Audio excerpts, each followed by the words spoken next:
Number one, a desire to have a child and feed with the chest.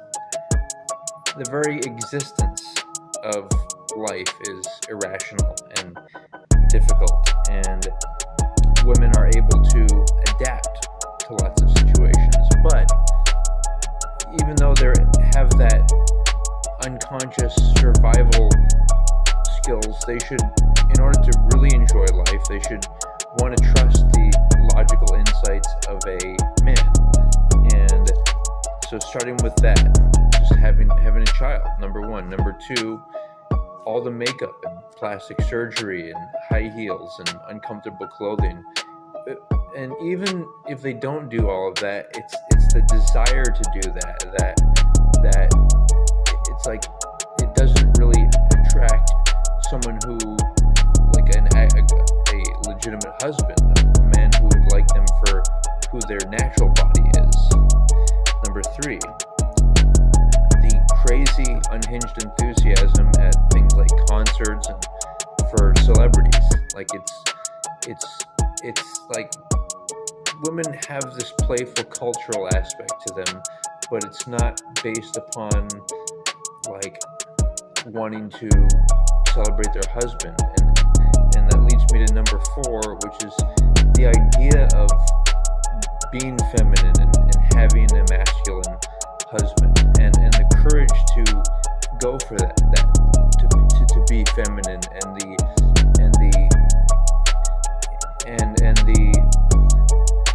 wisdom, number five, of a woman to listen to her father, and listen to, or even just any male guardian type persons, even non-related, anyone who doesn't want intimacy with them and has their best interests.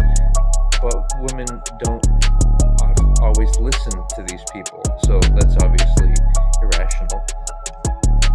Number six, thinking that men want to marry you when they only want your body and they don't want to exchange their commitment for that. Number seven, not being considerate of their future husband's feelings. Would he want her to be an untouched woman?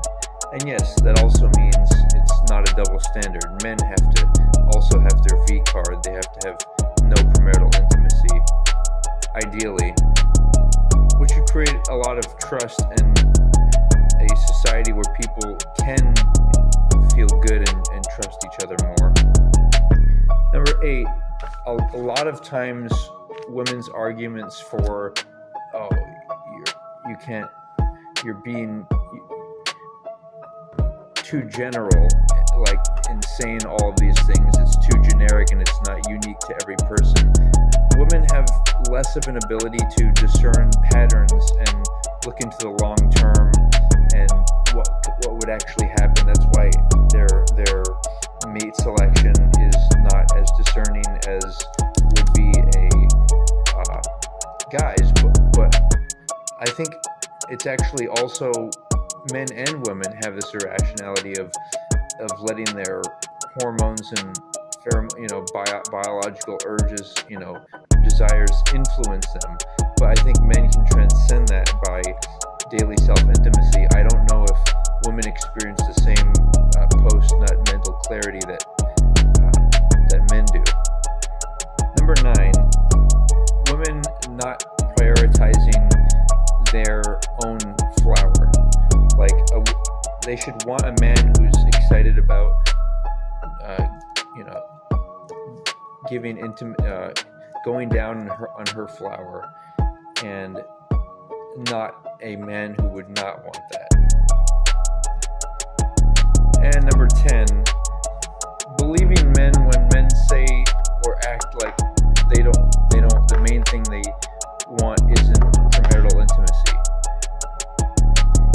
and no commitment, and thinking that ideas like this are a bias or misogyny towards women, when in fact they are, when men want to protect women and be able to be like a logical influence and authority and like husband to them, that it's because these men actually care about them.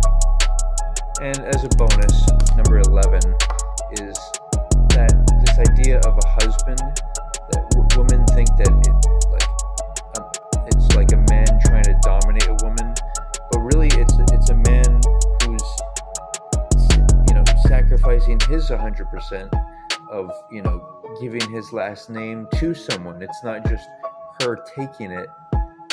I mean, it is her taking it. It's not just her like losing her name or independence. It's just as much of a sacrifice on his part, and the same as she trusting to submit to him, to his decision-making ability. It's just as much of a risk for him to have to, you know, make decisions. And by the way, none of this has much of an effect when, you know, for potential conflict, when from the get-go, men and women establish that they have the same values. They vet each other in a platonic way, look at each other's lifestyles, talk honestly via the internet, and not pursue all this premarital intimacy. Everything from dating, quote unquote. It's all attaching yourself to someone. All stuff that you should only do with somebody that you're committed to, because what's more important, that premarital intimacy, that hedonic treadmill of constantly wanting the dopamine hits of that, or is it the transcendental celebration of, you know, values and also the sacred person and the woman's flower, and having the courage to go for love, which is wanting to have that commitment and then prove that you love each other by wanting to go through the difficult times together. So ultimately, people, men and women, can be irrational, and we just have to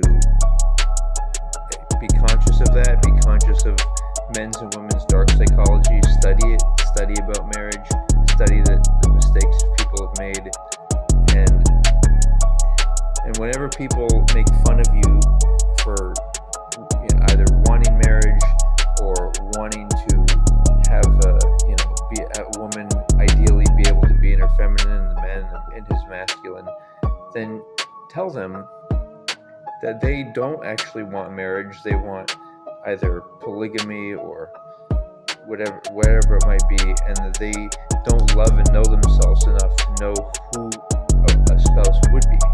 Because if you could get married, say, tomorrow, and to someone, would you actually want to? Because if you don't even know yourself, how can you know who that person